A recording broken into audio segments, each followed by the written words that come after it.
Hello friends and students, welcome in Manav talks. Hopefully आप सभी को इंग्लिश ग्रामर एपिसोड की सीरीज की सभी वीडियो पसंद आ रही होंगी और आपको आपकी स्टडी में मदद भी कर रही होंगी। और यदि किसी ने वो वीडियो नहीं देखी है तो प्रीवियस वीडियो मीन्स एपिसोड 2 की लिंक डिस्क्रिप्शन तथा आई बटन पर मिल जाएगी। आप वहाँ से वो वीडियो भी जाकर देख सकते हैं। और आप सभी के सपोर्ट के लिए इस वीडियो को लाइक करें, शेयर करें एंड सब्सक्राइब करें मानव टॉक्स को, और ऑल बटन पर क्लिक करें जिससे आने वाली सभी वीडियो की अलर्ट आपको मिले सबसे पहले। और अब हम शुरू करते हैं episode number 3 of English grammar series का।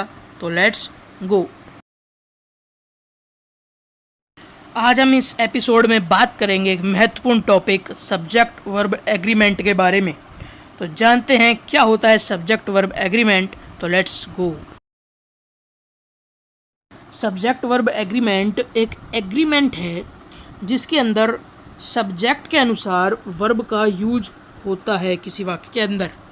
मैं हेल्पिंग वर्ब की बात कर रहा हूँ। किसी वाक्य के अंदर कर्ता के अनुसार क्रिया का इस्तेमाल किया जाता है, वो सब्जेक्ट वर्ब एग्रीमेंट कहलाता है। यदि कर्ता एक वचन है तो हेल्पिंग वर्ब भी एक वचन की होगी, और यदि कर्ता बहुवचन है तो हेल्पिंग वर्ब भी बहुवचन की ही होगी। अब सब्जेक्ट वर्ब के उपयोग से संबंधित कुछ महत्वपूर्ण रूल हम देखते हैं। इन्हीं की तर्ज पर सब्जेक्ट के अनुसार वर्ब का उपयोग किया जाता है वाक्य के अंदर। तो ये कुल 9 रूल्स हैं। तो जानते हैं एक एक करके सभी रूल्स के बारे में। तो लेट्स गो। पहला रूल हम देखें, यदि सब्जेक्ट एंड व बोथ एंड से जुड़े हों तो बहुवचन वर्ब का प्रयोग करते हैं, क्योंकि अगर एंड से अगर जुड़ेंगे तो कर्ता 2 हो जाएंगे, दैट मीन्स प्लूरल सब्जेक्ट हो जाएगा, तो वर्ब भी यहाँ पर बहुवचन की यूज़ होगी। अब कुछ एग्जांपल्स हम देखें तो Ram and Mohan are good students. अब यहाँ पर जो हेल्पिंग वर्ब है वो आर आ रही, क्योंकि राम एंड मोहन जो है 2 सब्जेक्ट हो गए, दैट मीन्स प्लूरल सब्जेक्ट हो गया, तो वर्ब भी प्लूरल ही आएगी। सेकंड देखें, both Sita and Gita are making a kite. तो इसमें भाई सेम पैटर्न यूज़ हो रहा है। Let's move to next rule. Second rule हम देखें, यदि एंड या बोथ एंड से जुड़े हुए शब्द एक ही भाव दर्शाते हों तो एक वचन वर्ब का प्रयोग करते हैं। ये जो रूल है, जो फर्स्ट रूल है, उसका मॉडिफाई कह सकते हैं। कुछ वर्ड्स हैं जिनके ऊपर ये रूल लागू होता है, जैसे कि rise and fall, rice and curry, slow and steady, bread and butter, dal baati and churma, house and carriage. तो इन वर्ड पर ये जो है रूल लागू होता है। तो इन्हीं के तर्ज पर कुछ एग्जाम्पल मैं आपको समझाऊं। तो पहला एग्जाम्पल हम लें तो bread and butter is a good breakfast. अब ब्रेड एंड बटर 2 चीज़ अलग नहीं है, ब्रेड के साथ ही बटर है, तो जो मीनिंग है वो एक ही दर्शाने की ब्रेकफास्ट है। दैट मीन्स इसके लिए इज़ आ गई सिंगुलर नाउ वर्ब, सॉरी। तो सेकंड एग्जांपल देखिए, दाल बाटी एंड चूरमा एक मील है, is a heavy Rajasthani food. Is इनके लिए आ गई क्योंकि दाल बाटी चूरमा एक ही मील को क्या कर रहा है, शो कर रहा है। Understand. Let's move to next rule. तो नेक्स्ट रूल की हम बात करें, यदि निम्न तरीके से 2 नाउन्स एंड से जुड़ी हों तो वाक्य के सब्जेक्ट के अनुसार क्रम से बहुवचन व एक वचन का प्रयोग करते हैं।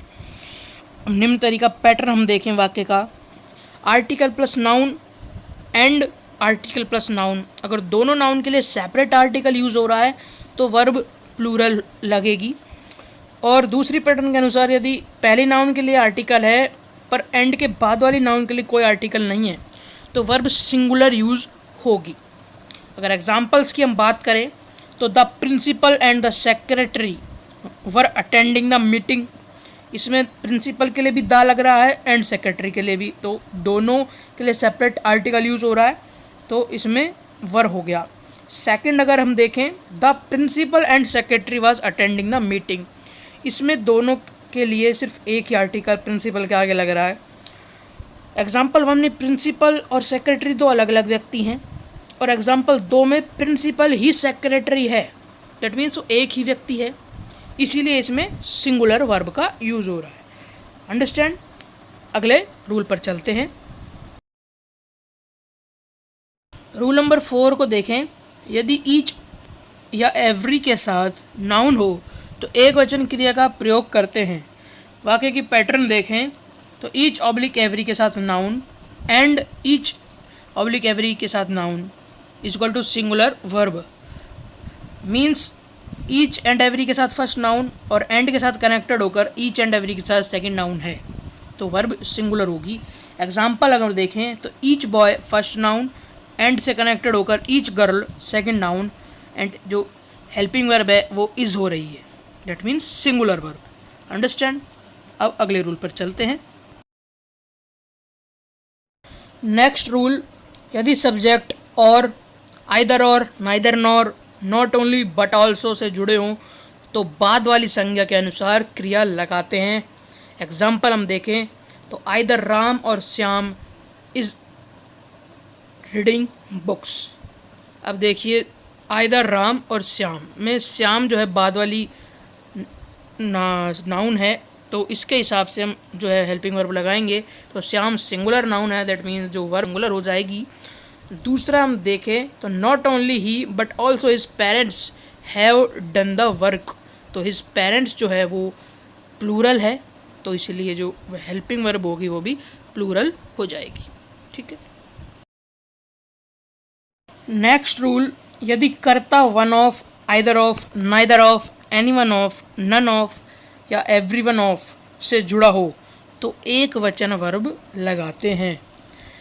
इसके एग्जाम्पल्स अगर देखें तो one of the girls is purchasing the necessary domestic things, तो वन ऑफ द गर्ल्स यानी कि गर्ल्स में से कोई एक, तो वो कोई एक जो गर्ल्स है उसके लिए हम यूज़ कर रहे हैं तो वो एक ही है, सिंगुलर नाउन है तो सिंगुलर वर्ब इज़ यूज़ हो जाएगी। Second example, either of three girls makes false promises, तो जो मेक्स है वो सिंगुलर के लिए यूज़ होता है SIS लगाकर तो इसके लिए मेक्स हो जाएगा। ठीक है। नेक्स्ट रूल पर चलते हैं हम। रूल नंबर 7, यदि दो subject with, along with, together with, as well as, besides, in addition to के साथ अगर जुड़े हों तो प्रथम कर्ता के अनुसार वर्ब लगाते हैं। अगर एग्जाम्पल देखें तो Rahul as well as friends claims for the loss. अब जो Rahul as well as friends दो नाउन है, राहुल एंड फ्रेंड्स, तो फर्स्ट जो है सब्जेक्ट राहुल उसके हिसाब से क्लेम्स सिंगुलर वर्ब यूज़ हो गई। सेकेंड एग्जाम्पल है Mohan along with his uncles does not take a risk, तो मोहन सिंगुलर वर्ब हो गई, सॉरी सिंगुलर नाउन हो गई तो इसलिए जो वर्ब है वो डज नॉट सिंगुलर ही यूज़ होगी। Rule number 8, there way following से शुरू होने वाले वाक्य में वर्ब का प्रयोग ऑब्जेक्ट के अनुसार किया जाता है। एक इम्पॉर्टेंट रूल के से आप नोट कर सकते हैं इसे, क्योंकि जो एक ऐसा रूल है जिसमें ऑब्जेक्ट के अनुसार वर्ब का यूज़ हो रहा है। एग्जाम्पल्स इसके देखें तो there were 2 members in the hall, members जो है वो यहाँ पर ऑब्जेक्ट है तो मेंबर्स प्लूरल है तो जो वर्ब है वो भी वर्ब प्लूरल हो गई। सेकंड जो है following are the questions to solve, तो क्वेश्चंस प्लूरल है तो इसलिए जो आर है वो भी प्लूरल हो गया। ठीक है। लास्ट रूल, यदि किसी वाक्य का कर्ता some, many, few, various, several, these, those से जुड़ा हो तो बहुवचन वर्ब का इस्तेमाल किया जाता है।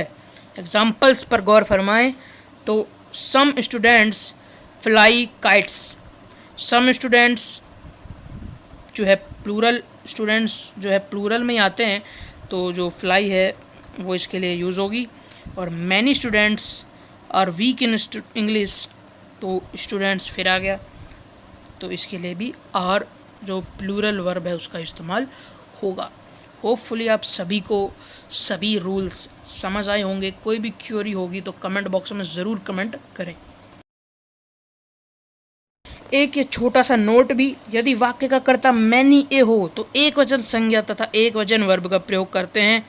Examples many a mango is rotten और many a students asks questions. Video पसंद आई हो तो लाइक करें, शेयर करें एंड सब्सक्राइब करें मानव टॉक्स को।